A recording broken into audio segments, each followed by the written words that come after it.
خوبید؟ وقتتون بخیر. بخش هفتم از جمع‌بندی ویژه آزمون طراحی نظام مهندسی در خدمتتون هستیم. به آزمون بهمن 97 میرسیم. آزمونی که از نظر تحلیل اولیه خیلی شبیه آزمون اسفند 95 هست که در بخش قبلی خدمتتون توضیح دادیم.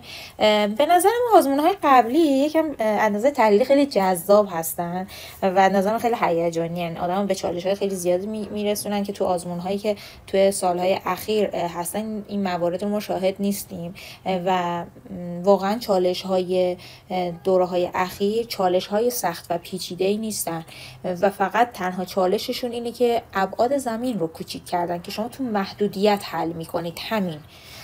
خب بریم سوال رو با هم بخونیم. اول از همه تحلیل سایت پلان شروع می‌کنیم. یه زمینی هستش که در مجابهت یک معبر شیبدار هست. ارشیب معبر رو به صورت درصد عنوان کرده، همانند آزمونی که تو بخش قبلی در واقع توضیحش دادیم. شما اول از همه باید کدهای ارتفاعی اطراف زمین رو محاسبه کنید و درج کنید. کد 00 رو باید مشخص کنید.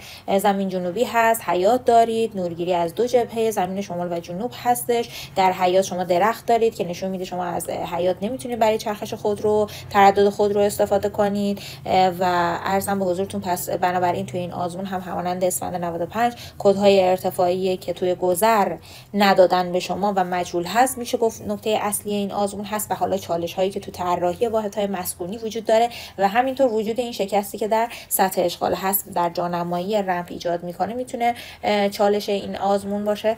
در ادامه در زیرزمین از شما جانمایی 5 تا خودرو و انبارها رو خواسته که این 5 تا خودرو رو به لحاظ جانمایی میتونیم تو حالتهای مختلف طراحی کنیم. از نظر من رمپ رو در این آزمون به دلیل ابعاد زمین که حالا در متن میبینید که عرض زمین این قسمت 14 متر هست، میتونید رمپ رو دو حالت مختلف قرار بدید. حالا در تصویر دارید میبینید هم میتونید رمپ رو به صورت مستقیم در میانه قرار بدید که عموما من به بچه‌ها میگم که هم اکثر آزمون‌ها شما رمپ رو در وسط قرار ندید مگر اینکه عرض زمین زیاد باشه. حالا عرض زمین اینجا در حدی هست که شما وقتی رمپ رو در وسط قرار میدید چپ و راستش در طبقه هم اونقدر فضا هست که شما بتونید طراحی کنید.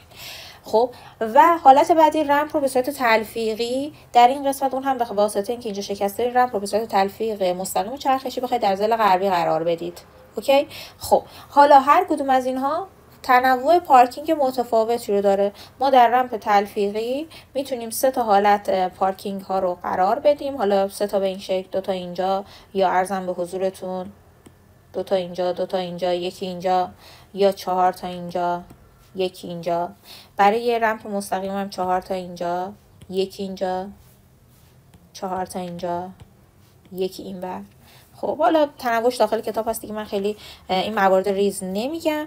و مهمترین نکته این آزمون اینه که گفته سطح زیر زمین باید در یک سطح و کد ارتفاعی باشه، یعنی اجازه ندارید توی زیر زمین پله بزنید بری پایین 2 تا کد ارتفاعی داشته باشه. یعنی اگر در طبقه همکف خواستید شکست سازه‌ای داشته باشید، خواستید فضای ورودی داشته باشید، اجازه ندارید که زیرش رو دیگه بسازید، زیرش رو باید پرت رها کنید. بعد در ادامه تو طبقه همکف اشاره کرده که یک فضای ورودی داشته باشید، حالا به متراژ مشخص. خب وقتی اشاره کرده فضای ورودی، حالا این دست شماست. این فضای ورودی 2 تا حالته، یا بیا 5 سانتی متر فضای ورودی رو بالاتر از پیاده رو بیار، بالاتر از کد پیاده رو بیار، یا اینکه نه همتراز با کد همکف بیار. خودش گفته همکف کد همکف رو مثبت 1.20 نسبت به 0.0 بیار. خب حالا توی اون همکفه یه فضای ورودی باشه، یه واحد مسکونی یه خوابه باشه، یه واحد مسکونی 3 خوابه باشه. خب بعد این فضای ورودیه میتونه یا 5 سانت بالاتر بیاد یا همتراز با کد همکف باشه. اگر 5 سانتی متر بالاتر از پیاده بیاری یعنی آسانسور 2 در، اگر همتراز با کد همکف بیاری یعنی پله و جک و آسانسور تک در. اگر آسانسور 2 در بیاری یعنی سطح زیر فضای ورودی کلا سرگیره، دیگه باید پرت رها کنی. اگه پله و جک و آسانسور تک در بیاری یعنی فقط زیر پله و جکت سرگیر هست. خب و در واقع همین در واقع طبقه همکف جدا از اون توضیحاتی که برای فضای ورودی گفتم، یه واحد مسکونی یه خوابه 2 تا پنجره الزاما باید داشته باشه. آشپزخونه میتونه تو عنوان نورگیری قرار بگیره. اون واحد مسکونی 3 خوابه 5 تا پنجره الزاما باید داشته باشی، یعنی آشپزخونه هم باید حتما پنجره داشته باشه. و عرضم بزرگ تو طبقه اول هم گفته یه واحد یه خوابه مجدد یه واحد یه خوابه، یه واحد دو خوابه. واحدهای یه خوابه 2 تا پنجره الزاما باید داشته باشن. آشپزخونه‌ت میتواند در عمق نورگیری قرار بگیره. واحد دو خوابت هم 4 تا پنجره باید الزاما داشته باشد.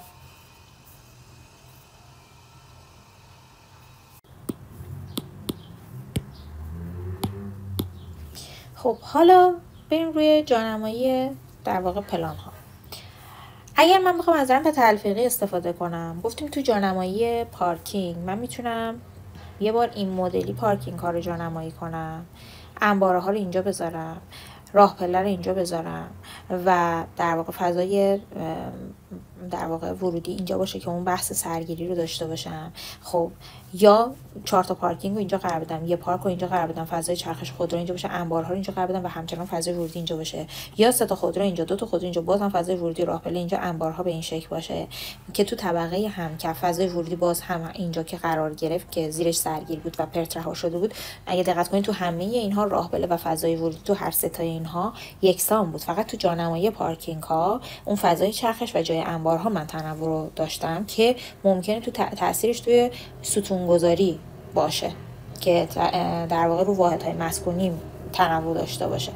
و توی طبقه همکف هم اگه نگاه کنیم، بعد از اینکه من اون فضای سرگیر رمپ رو ترسیم کردم، کوچکترین فضا واحد یک خوابه میفته سمت خیابون و واحد سه خوابه من میفته سمت حیاط. حالا فضای سه خوابه من 5 تا پنجره نیاز داره. مسلما من مجبور هستم بزرگترین بهترین فضای من پذیرایی که باید همیشه سمت یا حیاط یا سمت خیابون بیفته. خب از طرف دیگه من باید پذیرایی که اینجا باشه در امتدادش آشپزخونه رو بذارم. پس من یه پاسیو میخوام برای، چون پاسیو چسبیده به راه پله هست، بهتره که این پاسیو باشه 2/3 که برای آشپزخونه میشه. اوکی.